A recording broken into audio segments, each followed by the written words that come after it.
Bismillahirrahmanirrahim. Welcome to another exciting journey of learning mathematics with Book Time publication. Today we will learn something new and exciting in mathematics grade 2. Let's get started with unit number 1, that is whole numbers. And our topic is numbers from 201 to 300. तो प्यारे बच्चों, आज हम 201 से लेकर 300 तक numbers को सीखेंगे कि इनको कैसे पढ़ा जाता है, कैसे बोला जाता है। ठीक है, अब देखें, लास्ट वीडियो लेक्चर में आपको याद होगा हमने जो लास्ट नंबर पढ़ा था वो ये था। क्या पढ़ते थे इसको? इसे हम पढ़ते थे 200। क्या पढ़ते थे? 200। अब देखें, ये वही 101 से लेकर हमने 200 तक नंबर सीखे थे। तो हमने ये 100 के साथ जितने भी नंबर से, तो ये काउंटिंग वही नहीं थी जो हमने 1 से लेकर 99 तक पढ़ी हुई है, आपको आती भी है। 1 के बाद 2, 3, 4, 5, 6, 7 काउंटिंग आती है ना। सिंपल हमने क्या किया था, 101, 102, 103 ऐसे ही पढ़ते थे ना।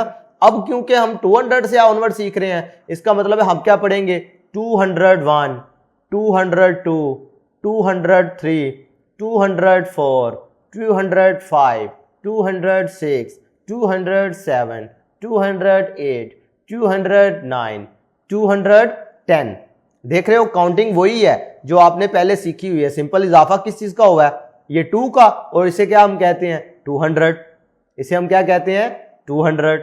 अब आगे देखो, ये क्या है, 11, तो ये क्या बन गया, 211, 212, 213, 214, 215 एंड सो ऑन। ये क्या हो गया, 220।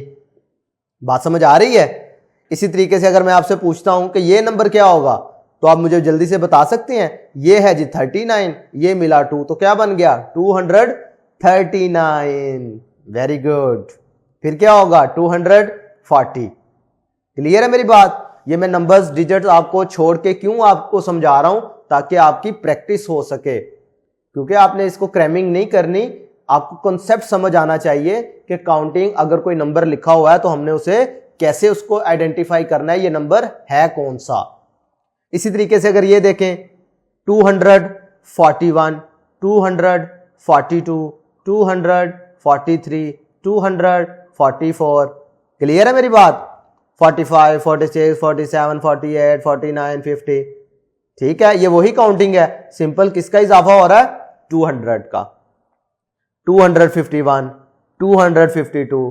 क्लियर है? इसी तरीके से आपने ये तमाम नंबर जो आपने पहले 1 से लेकर 99 तक काउंटिंग की है, उसी तरीके से आपने पढ़ना है। जैसा कि देखो, ये नंबर क्या होगा, 290, 291, 292, 293, 294, 295, 296, 297, 298, 299। अब इधर देखें, ये प्लेस भी 9 हो गई, ये प्लेस भी 9 हो गई। अब इसका मतलब है इसने भी आगे 0 होना है, इसने भी आगे 0 होना है, और फिर क्या होना है, इस प्लेस में एक नंबर का हमने इजाफा कर देना। ये 2 था, एक नंबर हम बढ़ाएंगे तो ये क्या हो जाएगा, 3। तो प्यारे बच्चों, इस नंबर को हम क्या कहेंगे, 300। इस नंबर को हम क्या पढ़ेंगे, 300। क्लियर है? अब देखें, आपकी प्रैक्टिस के लिए कि आपको इस बात की समझ आई है काउंटिंग कैसे करते हैं। एक क्वेश्चन दिया गया है 231। अब इसके साथ आपकी बुक में और भी क्वेश्चन होंगे, लेकिन वो नेक्स्ट काउंटिंग के लिए, जो इस काउंटिंग से रिलेटेड था वो मैंने आपको इस लेक्चर में क्लियर करवाने की कोशिश की है। देखिए जी, 231 है, तो 31 के बाद क्या होगा, एक का इजाफा होगा। तो 31 के बाद क्या आता था, 32। लेकिन आप क्या पढ़ रहे हैं, 200।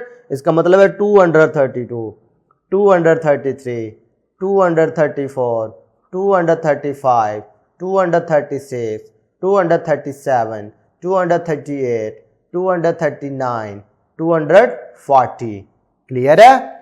अच्छा, मैं आपको अब एक एग्जांपल देता हूं, एक क्वेश्चन दे रहा हूं एज अ असाइनमेंट, वो आपने करनी है। अगर फर्ज करें मैं स्टार्ट करता हूं जी, इधर मैं लिख देता हूं 285, और इधर आपने बताना क्या आएगा। ये सारे आपने नंबर मुझे बताने हैं क्या आएगा। अगर मैं लास्ट पर 285 से लेकर ऑनवर्ड मैं चला जाता हूं 297 तक, तो आपने इसके दरमियान में जितने भी मिसिंग नंबर्स आते हैं ना, ये सारे के सारे आपने मुझे बताने हैं कि 285 से लेकर अगर 297 तक आप नंबर क्या लिख सकते हैं कि नहीं, मुझे भी पता चले कि आपको कॉन्सेप्ट समझ आ रहा है कि नहीं।